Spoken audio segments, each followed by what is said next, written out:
pasando la hojita para poderse registrar, porque al final hay propuesta para acción, ¿sí? De cómo llevar a cabo esta respuesta jurídica. Entonces al final y requerimos por eso también sus datos, ¿sí? Bueno, bienvenidos. Le damos la bienvenida al abogado que hoy nos acompaña, el licenciado Eric López Villaseñor, ¿sí? Del estado de Michoacán. Él nos apoya, ha estado en diferentes estados, precisamente informando de cómo nos podemos defender jurídicamente, porque todo lo que está haciendo el gobierno, pues precisamente brinca todo aquello que está estipulado. Simplemente ellos han querido manipular y sabemos que causando, provocando miedo es como ha provocado que los compañeros se queden inertes en una sola pieza, pero juntos podemos hacer mucho, dicen por ahí. Bueno, pues vamos a iniciar. Bienvenido. Muchas gracias. Bueno, primero que nada, buenas tardes. Ya habíamos estado varias veces acá en Puebla, en diferentes lugares, ¿no? En Tehuacán y en algunos otros eventos del Educador Popular desde hace años. Y la parte que a un servidor le toca atender, pues es precisamente lo jurídico. Ustedes saben que como movimiento democrático magisterial a nivel nacional iniciamos una ruta jurídica desde el 2007. El Movimiento Nacional Democrático del Magisterio antes del 2007 poco se había interesado en la ruta jurídica y yo creo que hay un fundamento muy contundente, que los magistrados, que los ministros, que los jueces, o sea, todos quienes integran el Poder Judicial en los estados y en la federación, pues obviamente sirven al sistema, sirven al Estado. Difícilmente íbamos a lograr nuestros objetivos a partir de la lucha jurídica si no la acompañábamos de la lucha política. Pero en el 2007, cuando aparece la ley del ISSSTE, la famosa nueva ley del ISSSTE, que ya no es tan nueva, ya tiene 8 años, pero en abril del 2007 pues iniciamos esta ruta jurídica con los amparos contra la ley del ISSSTE. Y tuvimos logros, pues ahí vimos que la ruta jurídica nos servía para darle cuerpo y argumento a nuestra movilización política. Es decir, lo que nosotros hacemos cuando marchamos, cuando exigimos, cuando demandamos, cuando nos movilizamos en las calles, cuando hacemos un paro, lo hacemos con argumento, no lo hacemos porque seamos gente violenta, caprichosa, necia o vándalos, como luego nos han querido decir, ¿no? O sea, tiene un objetivo, tiene un sustento, además tiene una razón. Y es muy clara, ¿eh? Yo casi siempre les digo que hay que recordar lo que hacen todos nuestros gobernantes, los funcionarios públicos cuando toman su encargo. ¿Sí se acuerdan qué hacen desde el presidente de la República hasta un regidor de un municipio? La famosa protesta constitucional. Levantan su manita derecha y dicen, sí, protesto, cumplir y hacer cumplir la constitución política de los Estados Unidos mexicanos y las leyes que de ella emanen. ¿Y qué sigue después? ¿Qué dicen? Y si no, el pueblo me lo demanda. Entonces, cuando nosotros salimos, pues es exigirles a ellos, al presidente de la República, a un diputado, un senador, bueno, repito, hasta un regidor de un ayuntamiento toman esta protesta constitucional de cumplir y hacer cumplir la constitución política y las leyes que de ella emanen. En ningún lado dice que el presidente o un gobernador está por encima de la Constitución, porque el constituyente del 17 imaginó, pensó, anticipó que podía haber funcionarios, que podía haber políticos, que podía haber gobernantes que quisieran sobreponerse a la Constitución. Y entonces esta protesta constitucional no es solamente para salir en la foto, no es un hecho protocolario simplemente, es subsumir al funcionario, al gobernante, a la Constitución, a la soberanía de la Constitución. Entonces nos queda claro que lo que está encima de un presidente, lo que está encima de cualquier gobernante es la Constitución política, y que cuando él asume el encargo, lo asume no para cambiarla, no para modificarla a sus intereses, o del grupo que representa, o de quien le dio la lana para hacer la campaña. No, existe primero para cumplir la Constitución. Lamentablemente, de 1917 hasta nuestros días que existe la Constitución, quien ha llegado a los puestos de gobierno, lo que han hecho en lugar de cumplir esa protesta constitucional es violentar y modificar a sus intereses la Constitución. Lo que nosotros hacemos entonces es recordarles que ellos protestaron cumplir la Constitución, y que si no, nosotros el pueblo se lo vamos a demandar, ni modo. No es una cuestión de que les guste o no les guste, y no es una cuestión de que si es nuestro derecho o no, es nuestra obligación como pueblo demandarles que cumplan la Constitución como la recibieron y no que la cambien. Y entonces la parte jurídica, la ruta jurídica, le da ese sustento a lo que nosotros hacemos en la movilización política, en nuestro actuar pedagógico, en la ruta sindical, en la ruta popular. Para eso sirve la ruta jurídica, más que para irnos a pelear a los tribunales, que también lo hacemos. Les decía yo, en el 2007 lo hicimos con un amparo de miles de trabajadores, no solamente del sector educativo, que conseguimos juntamente con la ruta política. Pues tuvimos un plantón de 1 año 4 meses frente a la Dirección Nacional del ISSSTE en el 2007, que logró echar atrás 5 artículos de la ley del ISSSTE. Ustedes dirán, pues 5 artículos de casi 200, pues no es nada, pero la realidad es que si no hubiéramos hecho eso, ni esos 5 artículos hubiéramos logrado. Pues al final vamos avanzando en la medida de las posibilidades y entendiendo que nos enfrentamos al poder político que tiene el dinero, los medios de comunicación, la policía, el ejército, todo, y que lo que nosotros tenemos es la dignidad y el poder de la base, el poder del pueblo. Y así vamos, y ahí va la ruta jurídica, ¿no? Hasta llegar a este momento en donde pues, nos toca enfrentar una cuestión que afecta al magisterio, pero afecta también al pueblo de México, porque a la reforma educativa hoy nos queda claro que no solamente es el despido de los maestros, no solamente es la violación de los derechos laborales del magisterio, es algo todavía más grave, y que es la privatización de la educación pública, es la desaparición pues de la educación pública gratuita, obligatoria, como la conocemos en la Constitución y como la conocemos nosotros en la práctica, pues. O sea, son esas dos cosas.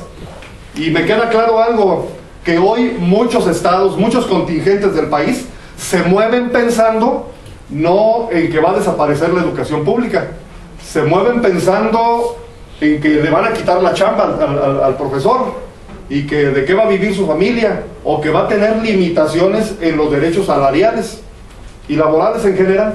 Hoy nos mueve eso, pero al final la invitación que estamos haciendo es que al final sí nos movamos pues por defender nuestro derecho laboral, nuestro derecho a la estabilidad, pero además pensemos en cuántos alumnitos se van a quedar sin escuela, sin posibilidad de una educación concreta, real, verdadera, científica, tecnológica, democrática, nacional, emancipadora, como dice la Constitución.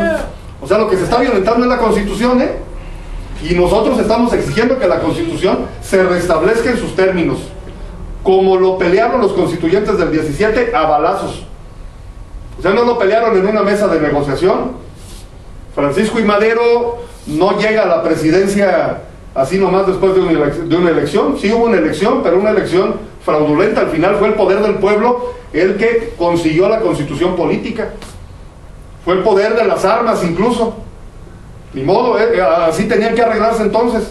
Hoy todavía somos un movimiento pacífico que tiene que utilizar la ruta política, la ruta jurídica, la ruta pedagógica, pero todavía en términos pacíficos. Hay quien dice que ya hay que brincar a otras cosas. Yo creo que en su momento lo tendremos que valorar, porque así con las amenazas que hay de varios gobernadores, ustedes tienen un gobernador represor igual que el que tenemos en Michoacán, represor, con gobiernos militarizados, gobiernos policíacos, gobiernos de terrorismo, que quién sabe a dónde nos lleven, pero por lo menos ahí vamos. Miren, y ya entrando en materia sobre la evaluación, que yo creo que nos vamos a centrar hoy en eso, seguramente ustedes pues ya leyeron la Ley General del Servicio Profesional Docente, ya leyeron el artículo 52, ya leyeron el artículo 53, que, pues a grandes rasgos lo que dice es que nos tenemos que evaluar los maestros, todos, los que estemos en activo, en básica y en media superior. Los de media superior sentían que a ellos la reforma no los tocaba. Ellos se dieron cuenta que los tocaba hasta este año, pero no estaban muy metidos en la lucha. Y yo creo que tiene que ver con la dispersión, además, en cómo funciona el media superior. Colegio de bachilleres, CECITES, CEBETIS, CECATIS, CETIS, telebachilleratos si hay en algunos estados, CONALEPS. No sé, es muy disperso lo que hay en media superior. Pero lo que nos dice la Ley General la Ley General del Servicio Profesional Docente desde septiembre de 2013 es que nos tenemos que evaluar todos. Básica, media superior. Estamos en un mismo paquete todos. Y además nos dice que es obligatoria.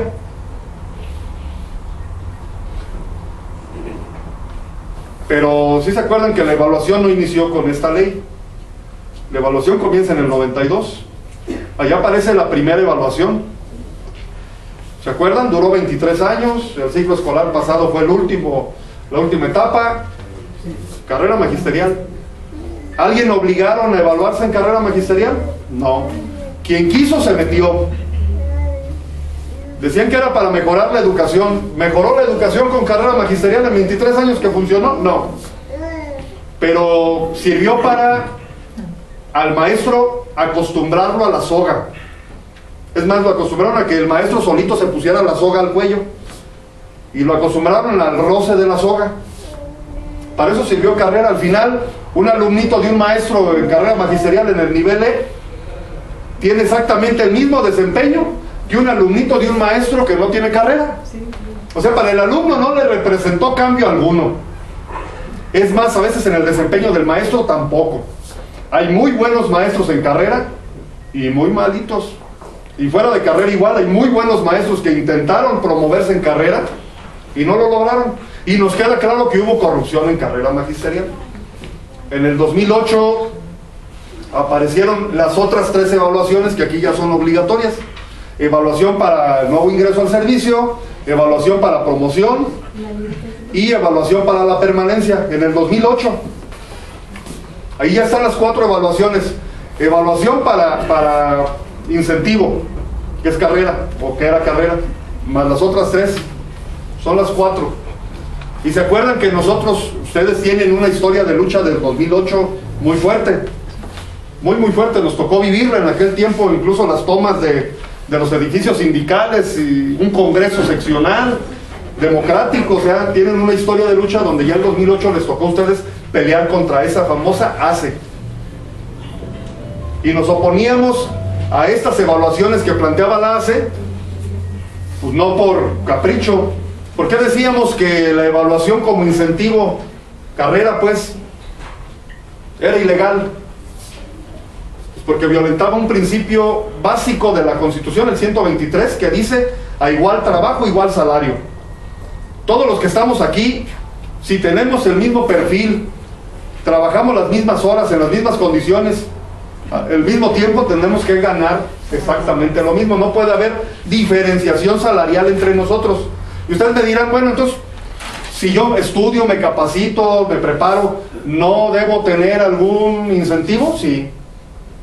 ¿Cuál? Pues mejorar tu práctica docente, mejorar la práctica, el desempeño del alumno, y sí te sirve además en términos escalafonarios. ¿Para qué? Para ascenso. Pero no debía servir para hacer diferenciación salarial.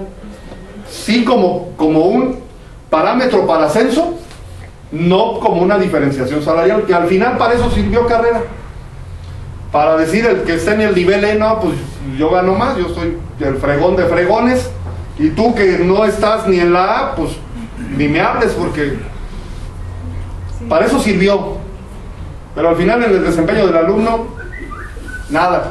Y es en términos de la Secretaría de Educación Pública. Llega el 2011, ¿se acuerdan? La evaluación universal, que era por niveles, primarias, luego secundarias y luego preescolar inicial, que al final se desbarrancó, no se aplicó. Llega el 2013 y ya las constitucionalizan. ¿Se acuerdan de esa película de La Ley de Herodes? ¿Sí la vieron? Nos sale Damián Alcázar ahí en el papel de presidente municipal de un rancho ahí, de un pueblito, y agarra la Constitución, la empieza a leer y dice, no, pues esta no me sirve, y arranca la hoja y empieza a escribir otras, así de burdo como aparece en la película, así de cómico como se ve ahí, así de lamentable es en los hechos.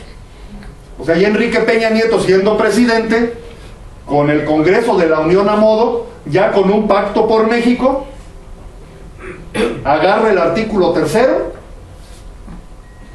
le vale la sangre derramada de la revolución y empieza a borrar artículo 27 con la reforma energética, reforma fiscal, reforma en telecomunicaciones, reforma judicial, reforma educativa. Así de burdo como está en la película, cuando su promesa era cumplir la Constitución, ¿no? Bueno, y ahí ellos intentan quitarnos un argumento jurídico que utilizábamos desde el 2008. Ya dijimos, nos oponíamos a Carrera porque violenta un principio constitucional establecido en el artículo 123. ¿Por qué nos opusimos a la evaluación para nuevo ingreso? Porque el artículo 5 de la Constitución también es muy clarito. Lo que me pide la ley para ejercer a un servidor una profesión o a cualquiera son dos cosas: que la profesión sea lícita y que tenga el documento idóneo para ejercerla. ¿Qué me pide la ley a mí, abogado, para ejercer mi profesión? ¿Que me certifique un instituto? No, me piden la cédula. Lo que yo pongo al término de una demanda es el nombre de un servidor, la firma y el número de cédula. ¿Qué le piden a un médico para firmar una receta? ¿Qué le piden a un ingeniero o a un arquitecto para presentar un proyecto de obra? ¿A un contador público para presentar el resultado de una auditoría? ¿Qué le tienen que pedir a un docente para ejercer su profesión? La cédula. Pues entonces, ¿por qué al docente, por qué al que se desempeñe en el magisterio, aparte de la cédula, le van a pedir un documento que no está contemplado en ninguna otra ley para ningún otro profesionista? Como si el maestro fuera un profesionista diferente, o de segunda o de tercera, cuando no es así. Y aparte se tiene que estar evaluando para acreditar, o sea, no basta la cédula. Y yo estoy seguro que si ustedes se titularon, cumplieron una serie de requisitos. Primero, escolares, cumplir un plan, un programa, contenidos y demás, evaluaciones, exámenes y demás.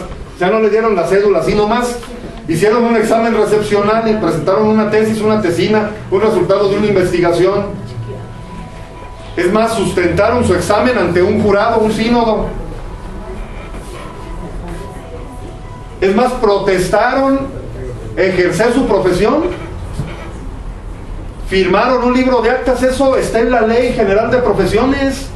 O sea, eso no nos lo sacamos para salir en la foto protestando nosotros cuando recibimos la cédula. No es para salir en la foto, eso está en la ley, porque no hay documento legalmente hablando superior al que me otorga la posibilidad de ejercer mi profesión, que es la cédula. ¿Nos pueden quitar la cédula? Sí, a los abogados nos la quitan por una deficiente defensa. ¿Se la quitan a un médico? Sí, por negligencia. ¿Se la quitan a un contador? Sí. ¿Se la pueden quitar a un maestro? Sí, se la pueden quitar. Pero con la evaluación y le quitan la cédula, pero sí le prohíben seguir ejerciendo la docencia. Ahorita vamos a ver eso. Pero por eso nos oponemos a esa evaluación de nuevo ingreso. Decíamos, a ver, un recién egresado de normal que le acabas de dar cédula, otra vez lo vas a evaluar a ver si sí es cierto que sirve. Pues si le acabas de dar la cédula, estás poniendo en entredicho la cédula que le acabas de dar, porque la cédula te la da la SEP. La cédula de un servidor es la misma que cualquiera de las que tengan ustedes, nomás cambia la profesión. ¿Y por qué estamos en contra, jurídicamente hablando, de las evaluaciones para ascender? Porque el artículo 123 es muy clarito. Es la fracción octava del apartado B del artículo 123 constitucional. Los trabajadores gozarán de derechos de escalafón a fin de que los ascensos se otorguen en función de conocimientos, aptitudes y antigüedad. Eso decía en el 2008, eso decía en el 2013 y eso sigue diciendo. O sea, ¿cómo se van a dar los ascensos? Contemplando conocimientos, aptitudes y antigüedad. Un examen, ¿qué es lo que vislumbra? Nada más los conocimientos y quién sabe. Las aptitudes y la antigüedad, un examen no las va a poner en evidencia. Y entonces, al final un examen podría ser un parámetro en un exceso, podría ser. Pero el legislador en el 17 estableció que los conocimientos, la teoría está bien, pero que un educador, como en muchas profesiones, se va forjando en la práctica. O sea, ¿cómo se hicieron ustedes educadores? Pues en las aulas de palitos, en la sierra, contemplando, viendo, resolviendo los verdaderos problemas educativos.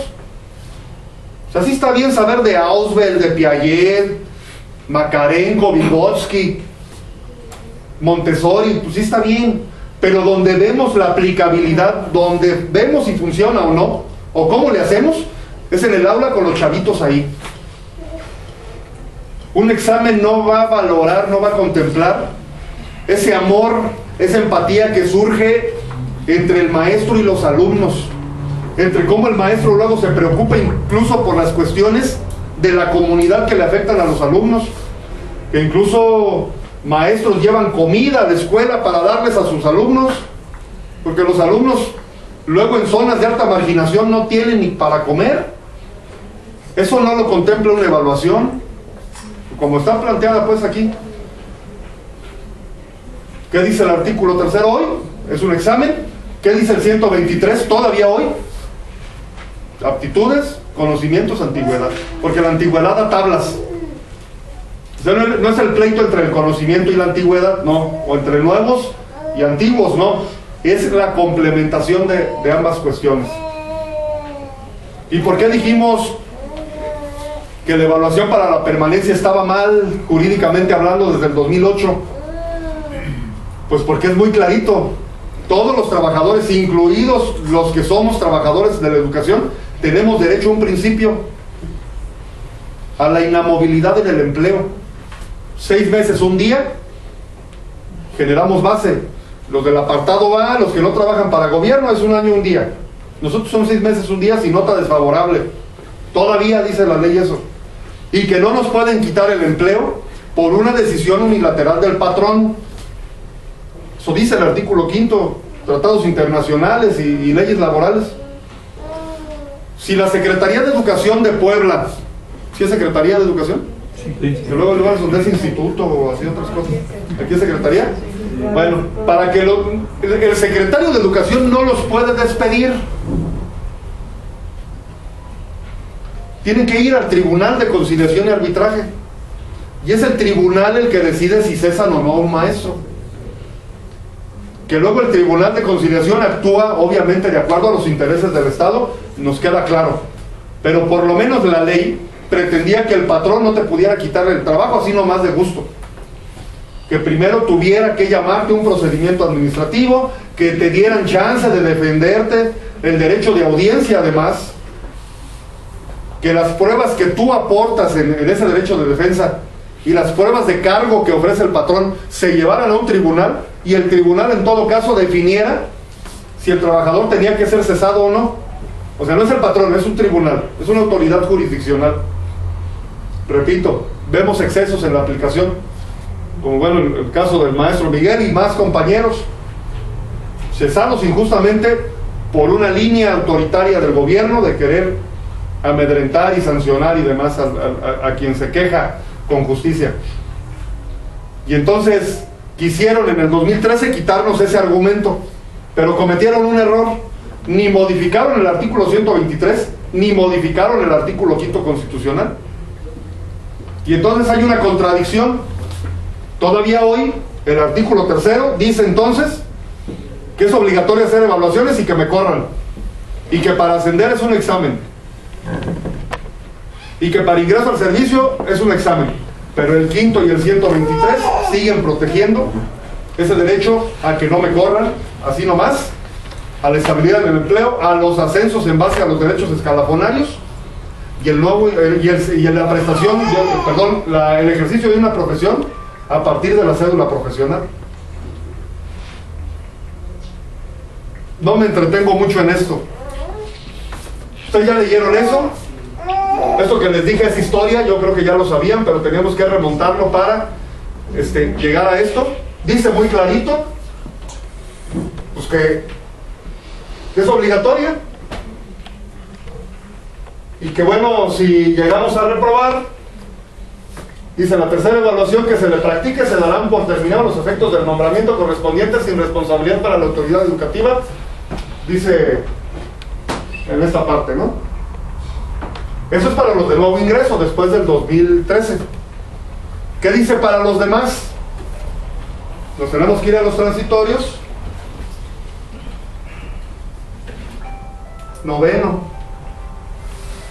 Octavo.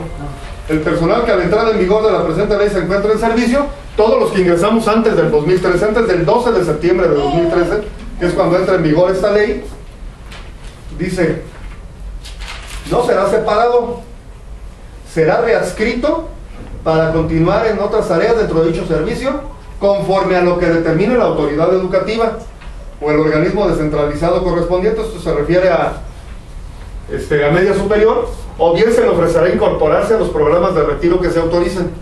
O sea, esta es una particularidad de la ley. Los que ingresan ya con esta ley, afuera.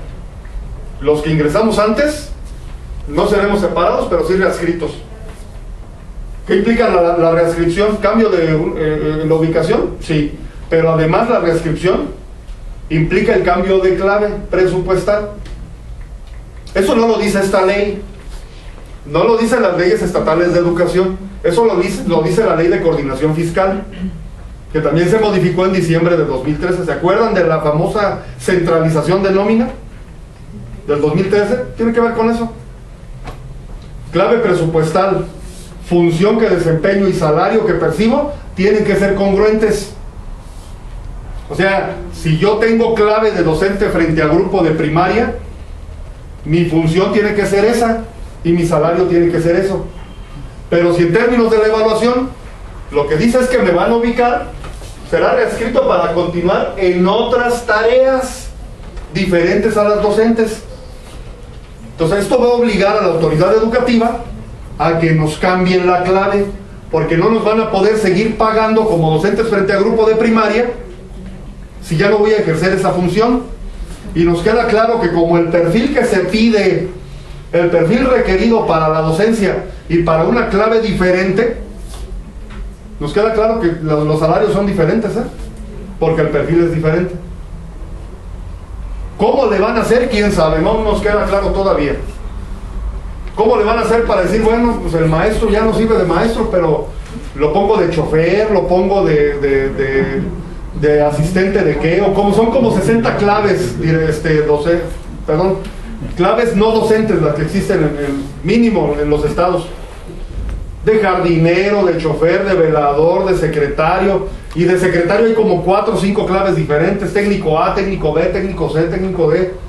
O sea, a lo mejor tendríamos que aclarar que tenemos otro perfil para ganarnos ser secretaria, ¿no? Secretario.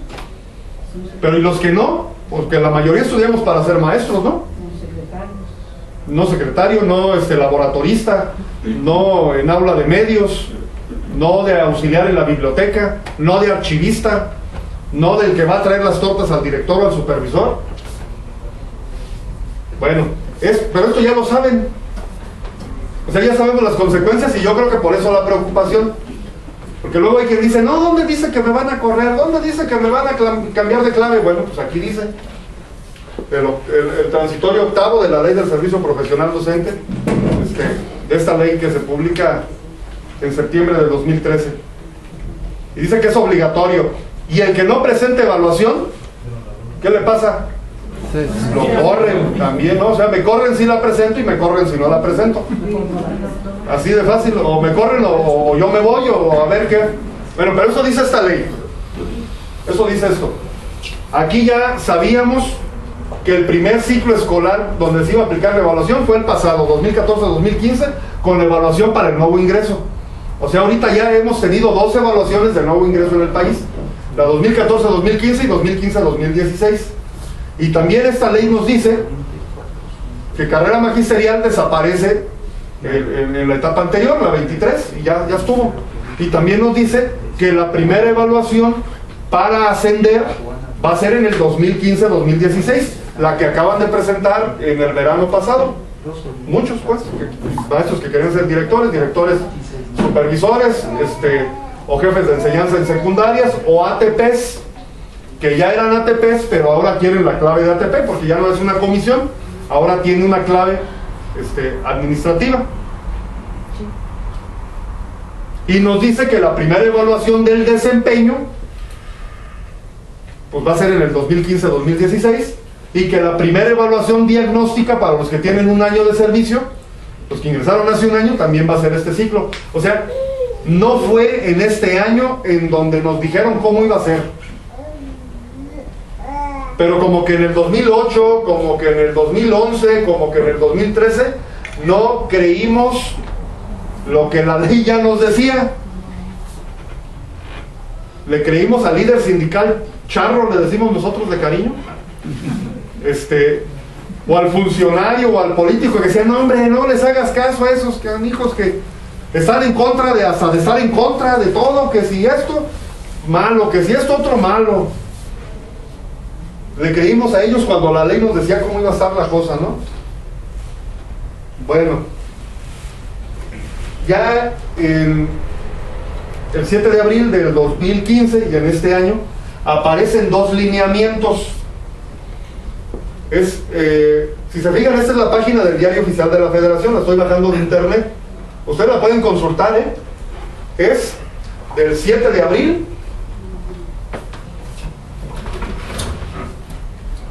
Tenemos aquí 7 de abril del 2015. Si ustedes se meten a la página, miren, acá está www.dof.gov.mx y se van a este calendario.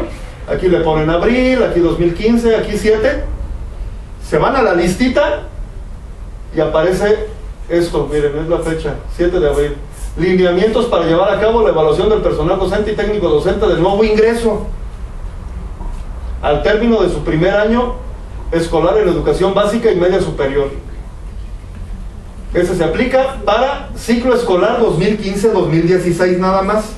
Estos lineamientos son la aplicación ya real, concreta, de la Ley General del Servicio Profesional Docente a cada uno de nosotros. O sea, la ley solita no se podía aplicar. La reforma constitucional no se podía aplicar, ocupaba lineamientos. Estos son, aquí nos dice cuándo, cómo, quiénes, quién los va a elegir, quién los va a notificar. A ver, vamos a cómo se tienen que notificar ellos. Corresponderá a las autoridades locales notificar a los que tienen un año de servicio. ¿Quién es la autoridad educativa local en Puebla? Secretaría de Educación del Estado de Puebla. ¿Es la SEP? No. ¿La Coordinación Nacional del Servicio Profesional Docente? No. ¿El INE? No. Lo dice muy clarito, autoridades educativas locales. Pero apareció este otro lineamiento. Es del mismo día, nada más es otro lineamiento, están juntos, pero son diferentes, luego se confunden. Este es lineamientos para llevar a cabo la evaluación del desempeño de quienes realizan funciones de docencia, dirección y supervisión en educación básica y media superior. Es decir, los que tenemos más de un año. ¿Por qué hay que diferenciar? Porque los lineamientos son diferentes. Y acá, fíjense también, dice, los presentes lineamientos son nada más para ciclo 2015-2016. Para un ciclo. Y aquí también nos dice cómo se nos tiene que notificar.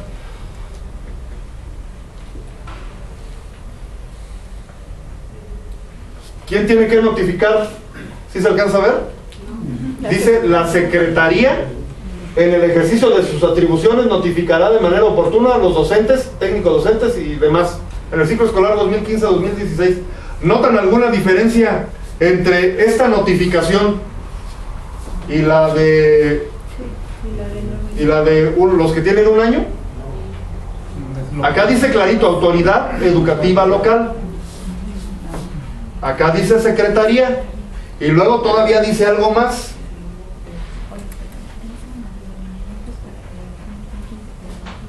Conforme a lo establecido en el artículo 52 de la Ley General del Servicio Profesional Docente, los docentes, técnicos docentes y personal con funciones de dirección y supervisión que hayan sido notificados por la Secretaría a través de la coordinación para presentar la evaluación del desempeño del ciclo escolar 2015-2016 deberán hacerlo con carácter obligatorio. ¿Alguien de aquí le notificaron o algo que va a ser evaluado?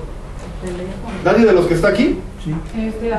¿Sí? ¿Les notificó la Secretaría? ¿Les notificó la coordinación? Ahí va. Supuestamente estábamos en una lista. ¿Y qué dice ahí que tiene que ser? Que hayan sido notificados. Notificados. Eso tiene una connotación jurídica, ¿eh? O sea, nuestro lenguaje notificar puede ser avisar, informar, chismear, rumorear, pero jurídicamente notificar tiene una connotación, tiene una acepción, tiene formalidades. Notificar. Ahí no dice, pues se le avisará por teléfono o por un mensajito de WhatsApp. O le vamos a hablar por teléfono. Es notificar. Ahorita vemos lo que es la notificación. A ver, ¿qué es la Secretaría? Según el glosario el artículo 3 nos pone un glosario. Autoridad educativa local. Vamos a ver. Autoridad educativa local. Al ejecutivo de cada uno de los estados de la federación, del distrito federal, así como las entidades que en su caso se establezcan para la prestación del servicio educativo público, servicio público educativo, de las entidades. O sea, quien debió haberle notificado a los de un año la evaluación diagnóstica es la Secretaría de Educación o la Dirección de Colegio de Bachilleres, la Dirección de CECITE o algunas en media superior. Pero como nos decía que a nosotros nos tiene que notificar la Secretaría es la Secretaría de Educación Pública de la Administración Pública Federal. La SEP. No son las mismas dependencias, tienen lineamientos, facultades, obligaciones, atribuciones completamente diferentes. Por eso aquí hay un secretario de Educación del Estado y hay un secretario de Educación Pública, no son la misma persona. Pero nos decía que era a través de la coordinación. ¿Qué es la coordinación? Coordinación. Es la Coordinación Nacional del Servicio Profesional Docente, órgano administrativo desconcentrado de la Secretaría de Educación Pública. ¿Quién debió habernos notificado? Entonces, la Coordinación Nacional del Servicio Profesional Docente. A alguien de los que les notificaron, bueno, presuntamente, alguien fue con un documento de la Coordinación Nacional. Yo creo que puede que sí les haya llegado un documento por internet, que sí venía rubricado así: Coordinador Nacional del Servicio Profesional Docente. Pero les llegó por internet, o les mandaron una foto, o le llegó a su director o a su supervisor, y el director lo imprimió y le dijo: mira, aquí está. O algún funcionario de la Secretaría de Educación. Me llegó el 28 de octubre. Le llegó el 28 de octubre. Bueno, ahorita vemos lo de las fechas porque eso es importantísimo. Utilizando sus propios argumentos, si el lineamiento dice que me tiene que notificar la Coordinación Nacional, y es notificación, no avisarme, notificarme, tenían que haber cumplido con el proceso legal formal de notificar, porque solamente así estoy obligado. ¿Lo dice el lineamiento? Deberán hacer con carácter obligatorio, pero quienes hayan sido notificados a través de la coordinación. Si no me notificó la coordinación, haciendo la aplicación de este párrafo del artículo 6, no tengo obligación. ¿Y es error de nosotros? No, ni más, pues es error de ellos, pero solitos en sus sogas se ahorcaron. Pero al final la tarea de nosotros es identificar esas lagunas, esas contradicciones, esas faltas que tuvo la autoridad para aplicar este proceso de evaluación. Pues de eso vivimos los abogados. Ustedes nunca van a encontrar un abogado que diga, ay no, pues la ley ya dice eso y entonces ya no hay que pelear. No, pues el abogado vive de la contradicción que hay en las leyes, de las lagunas, de las obscuridades, de a ver qué encuentro para defender la posición que defiendo. ¿Alguien de ustedes se ha divorciado? Bueno, no digan. No, porque ya iban a levantar la mano. No, dos veces. Un amigo. Yo tres. Un amigo. El primo de un amigo. El abogado de él. Pues él va a decir, el abogado de él dice, no, que no te quiten ni la casa, ni el carro, ni el porcentaje mínimo. Y el abogado de ella, no, chingatelo. Que no le quede ni pa.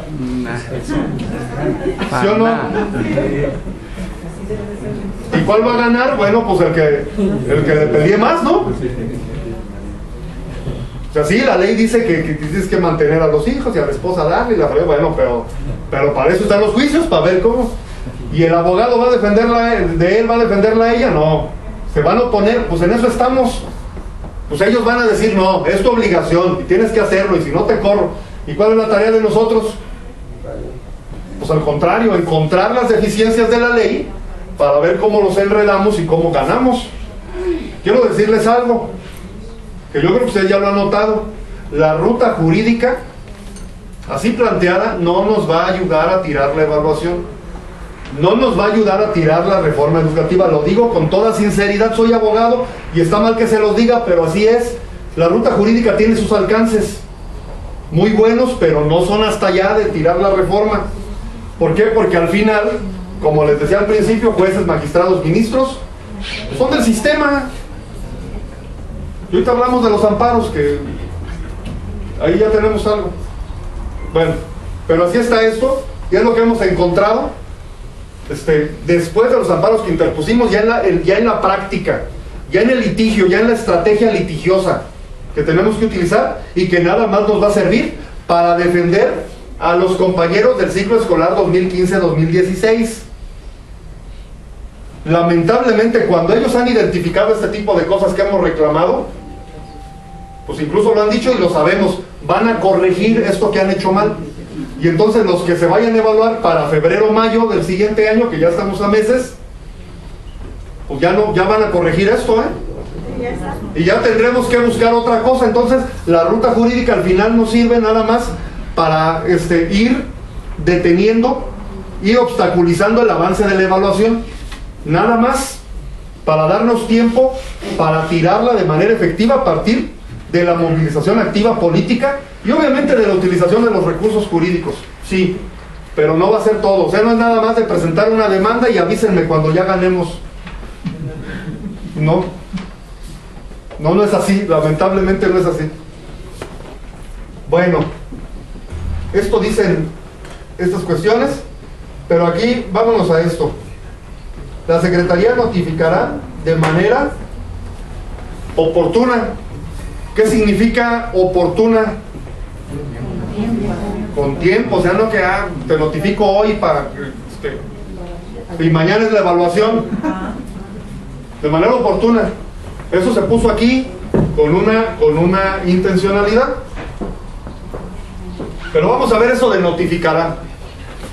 ¿Algunos de ustedes le han levantado algún procedimiento en la Secretaría de Educación? Aparte de algunos maestros. ¿Cómo notifica la Secretaría de Educación? Por escrito. ¿Y por qué notifica por escrito? Porque hay leyes en la administración pública, federal y estatales, que dicen que en la administración pública precisamente las comunicaciones son por escrito. Solamente en casos de urgencia son verbales.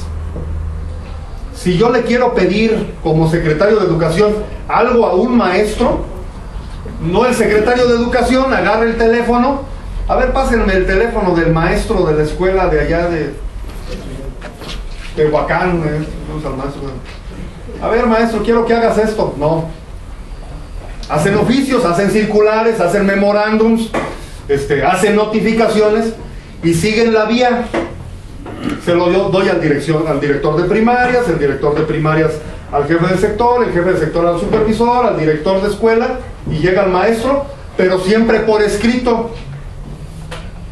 ¿Y cuál es la obligación del funcionario de la administración pública? Es firmar y sellar los documentos que emiten. Si a ustedes, un padre de familia en sus escuelas les pide una constancia de estudios de sus hijos, ¿se las va a aceptar si ustedes no la firman y la sellan? Una constancia de estudios de un alumno. ¿Y si nada más lleva el sello sin firma? ¿Y si nada más lleva la firma sin sello?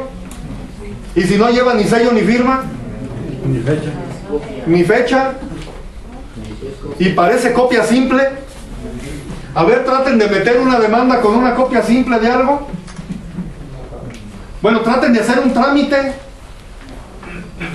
¿Alguno de ustedes ha prestado dinero o le prestaron dinero y firmó un pagaré? ¿Qué es lo que vale en el pagaré? La firma. Si nada más le pongo mi nombre, ¿puedo ejercer un pagaré? Pues a lo mejor puedo acreditar que falsificó firmas o qué sé yo. Pero esencialmente y de manera general, un documento vale por la firma y por el sello, y no es una cuestión caprichosa. Es que incluso las leyes civiles así lo dicen. En México estamos muy atrasados en materia de documentos electrónicos. Muy atrasados. Y entonces incluso hasta un documento electrónico debe llevar firma electrónica.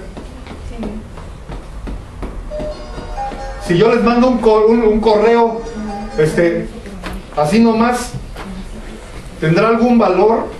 La autoridad educativa me puede mandar correos, aún en correos institucionales.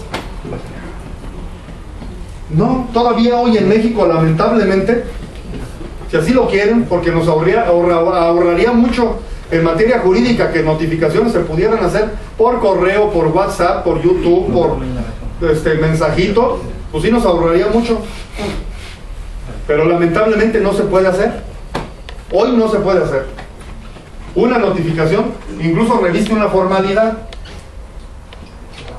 Un servidor, he sido asesor jurídico de la Secretaría de Educación de Michoacán, y cuando tenemos que notificarle algo a un trabajador, primero agarro mi documento, que es original, nunca voy a llegar con una copia, y agarro 2 testigos que me acompañan, y voy a buscar al trabajador a su centro de trabajo o al domicilio que tengo registrado en la plantilla que él proporcionó.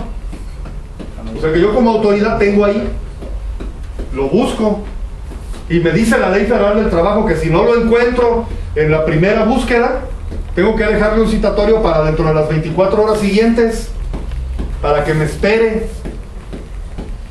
Y si en esa segunda cita no lo vuelvo a encontrar, entonces yo tengo que levantar una razón y decir, siendo tales horas de tal fecha, me apersoné en el domicilio marcado con el número tal, de la casa tal, de la colonia tal, y me cercioré de que el trabajador Juan Pérez vive aquí porque los vecinos me dijeron, o porque salió su hijo, o una persona que dijo ser su hijo, pero que no estaba, o que sí lo encontré. Me apersoné con el trabajador, le dije el motivo de mi visita, y me dijo que ni madres, que no me iba a recibir nada, que me metiera el documento por donde... ¿Y qué? Bueno, hasta lo que me dice ahí, tengo que ponerlo ahí. Y firmo, sello, y 2 testigos que den fe de que el acto de notificación se hizo así, en rebeldía al trabajador. Eso es lo que hace la Secretaría para un asunto mínimo. Incluso hay amparos que se han promovido en términos del artículo 8 del derecho de petición, en donde obligan a las secretarías de educación de los estados y la pública a que toda petición que se haga, no solamente del magisterio, de padres de familia, de cualquier ciudadano que vaya a pedirle algo a la autoridad tiene que contestarle, afirmativamente o negativamente, pero contestarle, porque si no le contestas trae consecuencias. Y además tienes que notificarle, no decir, bueno, pues aquí tengo el documento para cuando venga el trabajador. A ese extremo han llegado gente que ha metido documentos a las secretarías de educación y la autoridad es omisa en contestar, o se tarda más del tiempo. Entonces la notificación no se refiere, jurídicamente hablando, a un simple aviso por mensaje o un telefonazo. No es, y más cuando lo que está en juego es la evaluación.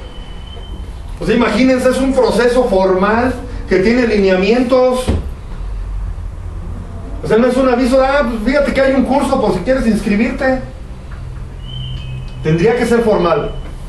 Eso lo dicen los lineamientos que ustedes pueden consultar en la página del Diario Oficial de la Federación, 7 de abril de 2015, dice acá, ¿no? Entonces, con esto decimos que la notificación tiene que ser de manera personal.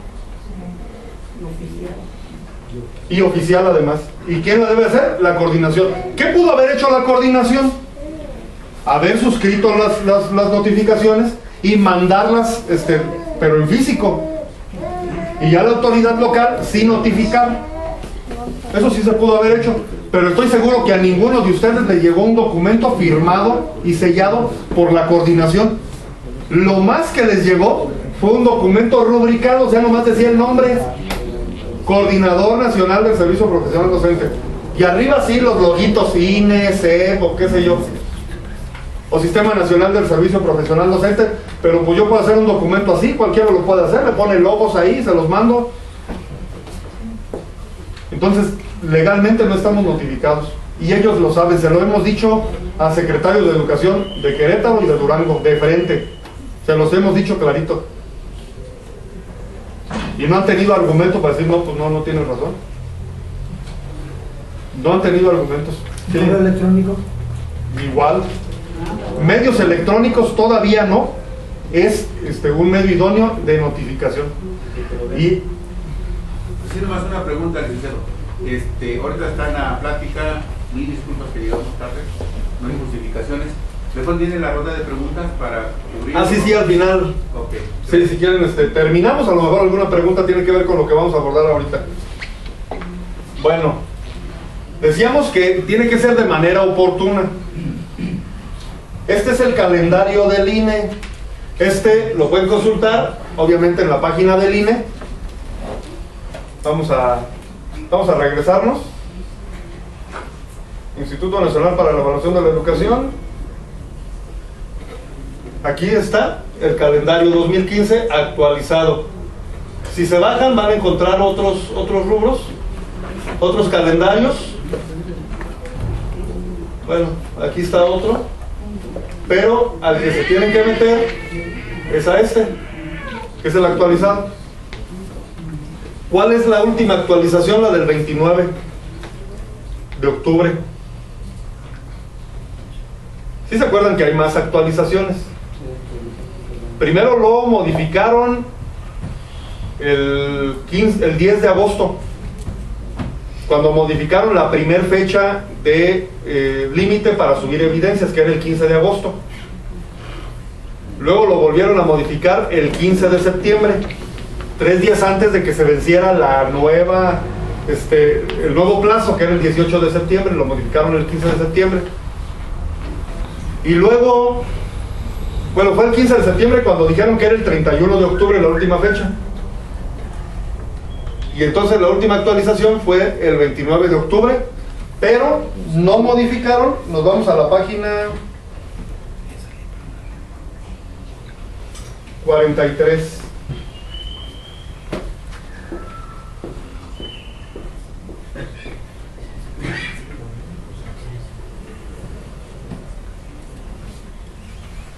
Miren, este se trata de, nomás para que vean el rubro, evaluación del desempeño.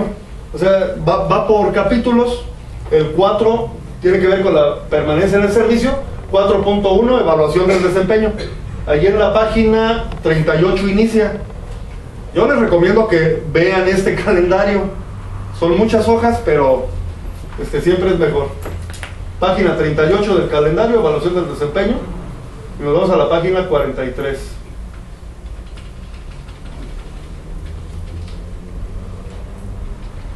No, la siguiente.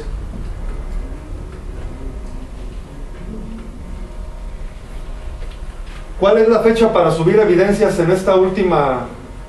Ya pasó, ya fue. 7 de noviembre. 31 de octubre, está en amarillo. Ya fue. Para subir evidencias. Fíjense, no, el calendario no lo modificaron, ¿eh? El calendario dice 31 de octubre de 2015, recopilación de información sobre cumplimiento de responsabilidades profesionales. O sea, el famoso informe de los directores. Y información sobre evidencias, las famosas evidencias. O sea, el informe de los directores y las evidencias todavía sigue siendo, en términos del calendario, el 31 de octubre. No se modificó el calendario. Y la recopilación de esto es en básica y en media superior igual, 31 de octubre. Y me va a decir, no, oye, pero pues si se movió el 7 de noviembre, eso no lo movió el INE. Lo movió la Coordinación Nacional del Servicio Profesional Docente, porque dicen ellos que pues hay mucha efervescencia, que los maestros están ávidos de subir evidencias y no hayan cómo hacerle, y entonces hay muchos voluntarios y pues por eso lo ampliaron al 7 de noviembre, pero fue la Coordinación Nacional del Servicio Profesional Docente. ¿Se acuerdan cuando antes de las elecciones del 7 de junio también suspendieron la evaluación? No la suspendió el INE, la suspendió la Secretaría de Educación Pública, porque en materia de evaluación hay dos autoridades: Secretaría de Educación Pública a través de la Coordinación Nacional y el INE, y todo lo tienen que resolver de común acuerdo. Entonces el calendario no cambió, sigue siendo el 31. Quien nos da chance, dicen ellos, es la SEP. Incluso hubo una circular que anduvo rolando ahí en el Facebook y WhatsApp y demás, pero es de la Secretaría de Educación Pública, es de la Coordinación Nacional, no es del INE. Pero bueno,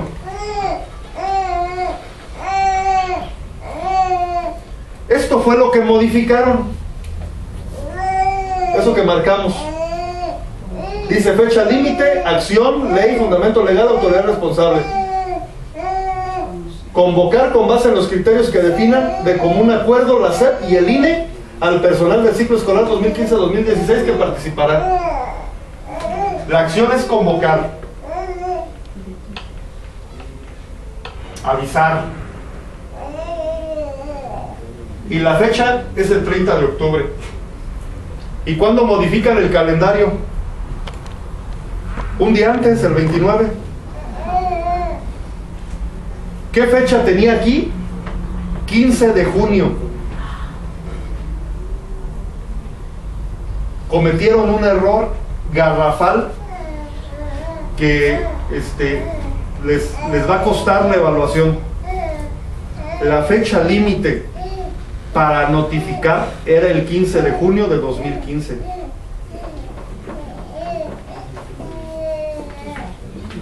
Si ustedes tienen grabado el calendario anterior, el que se modificó el 15 de septiembre, todavía ahí aparece la fecha límite 15 de junio. ¿Qué implica eso? Que era de manera oportuna porque tenías 2 meses para subir la evidencia, porque era el 15 de agosto la primera fecha, o sea, tenía que ser 2 meses de anticipación. Y si aumentan el término o el plazo para subir evidencias al 18 de septiembre o al 31 de octubre, pues dieron más plazo, no había bronca, pero ellos sostuvieron esa fecha del 15 de junio hasta el 29 de octubre en la noche. El calendario se cambia el 29 de octubre en la noche. ¿Por qué? pues podemos decir que a lo mejor cometimos un error, pero Secretaría de Educación, donde nos parábamos con los compañeros del Movimiento Democrático, les hicimos ver esto. ¿Esto dónde lo identificamos? En una reunión con el secretario de Educación de Durango, cuando estábamos revisando punto por punto del calendario y llegamos a esto, y el mismo jurídico, no fue el secretario, fue el jurídico del secretario, dice: mira, se tenía que notificar a más tardar el 15 de junio, y se fue para atrás, porque muy pocas notificaciones se hicieron antes del 15 de junio. La pregunta es, ¿a alguien le avisaron antes del 15 de junio? En muchos lugares sí, pero la gran mayoría no. Entonces ya no se cumplieron dos requisitos mínimos de la evaluación en la notificación: que fuera en forma y que fuera en tiempo. O sea, eso de en tiempo y forma no se dice nomás así, es porque tiene que ser de acuerdo a los lineamientos que ellos mismos promovieron. Y entonces, por eso hemos dicho que la evaluación nació muerta, porque ellos fueron los que fallaron. Incluso hasta los maestros que han querido subir evidencias han tenido problemas en la plataforma. Entonces, tranquilamente puede uno no asistir al examen. No hay problema. Aquí está. La notificación no se hizo como ellos decían. No se hizo en el tiempo. ¿Por qué? Porque nosotros certificamos que todavía el 29 de octubre, con un notario certificamos que todavía aparecía la fecha de 15 de junio. Qué cabrones, si me perdona la expresión, le ponen al 30 de octubre.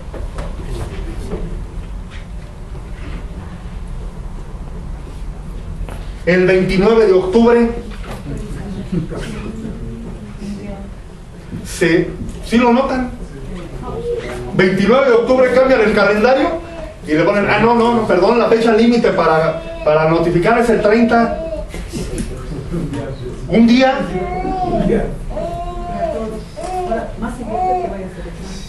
¿Qué es eso? ¿Qué quiero decirles con esto? Que es una burla. Hay gente que dice, yo no he subido evidencias, pero ya mi director dijo que ya se metió y que aparece como que ya puse evidencias. Digo, no, pues, eres muy fregón, no sé cómo lo hiciste.